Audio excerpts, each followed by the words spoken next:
No. I don't know. That's okay. Is there anyone else? I would like Mackenzie to address the court. Mackenzie, you don't have to speak if you don't want to. It's up to you. Okay? You can sit if it's more comfortable, whatever's better for you.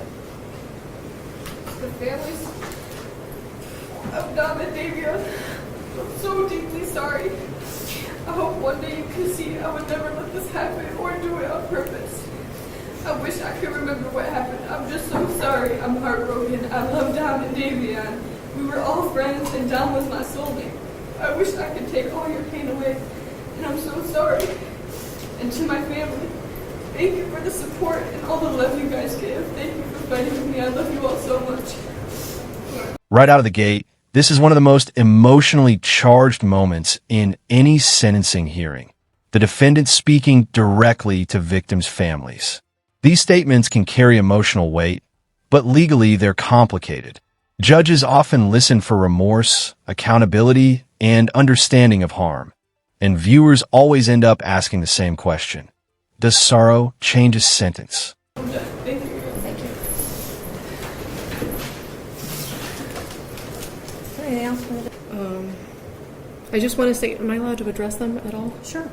I just want to say to the families that I'm broken, sad, and lost, and my heart hurts for everyone, okay? Davion was her new friend, and Dom was the love of her life, and he was part of our family, okay? I'm just so sorry that this happened, and we're heartbroken, okay? And then, Your Honor, this was a terrible, tragic nightmare accident to have happened that she has no memory of, and she will never emotionally or physically recover from it. She almost died too, and we're asking that you please not run the sentence as consecutive. He was family, and we all loved each other. Pause on this moment for a second. Imagine being in a hospital waiting room where nobody fully knows who survived, who didn't, and what happened. That confusion is something courtroom transcripts rarely capture well. The chaos before facts become facts. That morning of the accident, she called. I got a phone call that there was a car accident, okay? So we went to the hospital, and I didn't even know who was in the car. The names had not been confirmed yet. And I'm going to cry because I missed Dom so much. We loved him so much. So I called Dom, like over and over again, praying that he was going to answer the phone, and he didn't answer the phone. So then I tried to call his mom, and she didn't answer the phone either. And I still didn't know who was in the car. I didn't even know if she was alive. I didn't know what was happening. So then we were in the waiting room. And then his mom she did call me, so I answered the phone, and I was like, oh my God, like, I don't even know who was in the car, like, what's happening, was that Dom? And she said, what do you mean, my son is dead? And I was like, I'm so sorry. And then she said something like, and now I have to wait until your kid's out of the hospital, and then I didn't hear the rest. I was like, we loved him so much, and I hung up the phone. I did not talk about social media. I didn't even know what was going on yet, okay? So then, that was it. So in the hospital, that Vitality post, I commented on that because somebody had called her a murderer, okay? And she's not a murderer, so she didn't even have her phone at that point because the police had still had it, okay? So I jumped on, and I was like, you know, she's not a murderer. She's more sad than most of these people commenting. She's been trying to get in touch with you. I mean, at that point, it was just an accident. So I commented on her behalf, not because of the modeling opportunity. Who cares about that? Now the conversation shifts into something courts increasingly run into: the collision between real-life tragedy and social media judgment. Here's a question for you. When a major event happens, do online reactions help people process it, or do they turn grief into a public trial before an actual trial even happens? I don't want them to refer to her as a murderer, okay? And I don't even know how that comment had got on the phone because the police still had her device and she could not access her phone or social media. That's why I did it. And I had called them asking if they could shut down social media because people were calling her a murderer and making death threats and organizing groups to, take her out when she got out of the hospital and stuff. So I didn't even want her phone. I don't care about her phone. I don't care about social media. I just wanted them to stop calling her a murderer so that when she did come to, and she did come out of surgery, multiple surgeries, that she wouldn't see all these people calling her a murderer, because she would never, ever, ever murder the love of her life. Okay? Halloween, for 3 months after the accident, she would only wear his clothes. She would only eat the snacks he ate. She would only listen to the music he wrote, okay? She was laying in bed for 3 months crying. There was a shrine of him next to her with photos and things that he liked, and this flower that lights up that he got her because he wanted it to be fresh and alive forever. It's like a little Beauty and the Beast flower. Okay, she's got this shrine of him next to her. Notice what's happening strategically here. The focus has moved heavily toward Mackenzie's pain, grief, and emotional state. Defense side arguments often try to humanize a defendant during sentencing. But there's a balancing act. When does context help?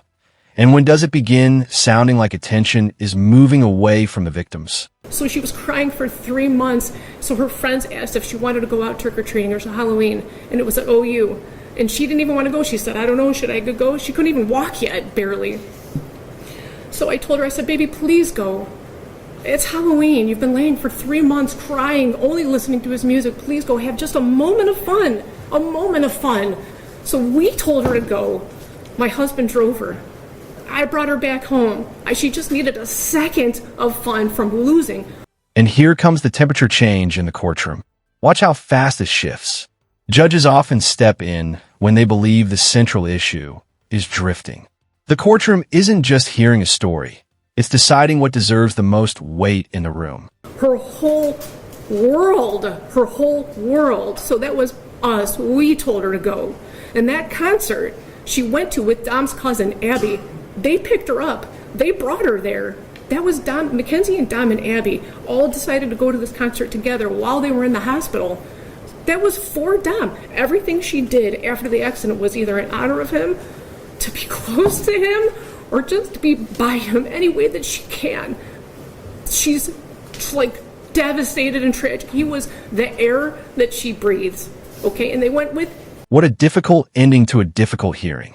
Cases like this always divide people because two ideas can exist at the same time. Someone can experience enormous grief, and families can still believe justice requires accountability.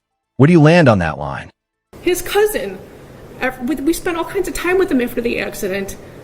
What was the other thing? I'm hearing an awful lot about your daughter. I'm not hearing very much about the two dead people. Dominic, okay, I'm asking you for a leniency because this was a tragic accident that she does not remember. And Davion, he's a new friend. And I'm so sorry. What does that mean? His life is worthless? No. Okay. God, no, not at all. They all loved each other. They all spent every day together. You know what I mean? I don't know too much for him. Isn't that part of the problem, Mrs. Shirilla? Sorry? Isn't that part of the problem, that they all trusted each other? Isn't that part of... It's not a problem at all. It was It's wonderful. a problem how they all ended up in the car together and two of them ended up dead. I understand. I understand what it looks like. I'm saying that it was a tragic accident. She would never. Well, we're going to have to disagree on that. I understand. Right. And I respect your position, but you disagree with me. I understand. But anyway, that's it. I just wanted to address those. We told her to go to those things, and then she did go with Dom's family. So look at that. Don't look at it with the... Look on that with different eyes if you can, please. Those things are not relevant. Not at all. Not at all. No, Not at all. I But agree. she's a good. If you would have a moment, all you would need is 5 minutes of a conversation to have with her to learn who she is. Just that you would just need 5 minutes to learn who she is and what she's capable of not doing and doing, and you would see for yourself. Thank That's you. all. I'm so sorry, guys. Thank you. I'm sorry. I love you. Yes, please.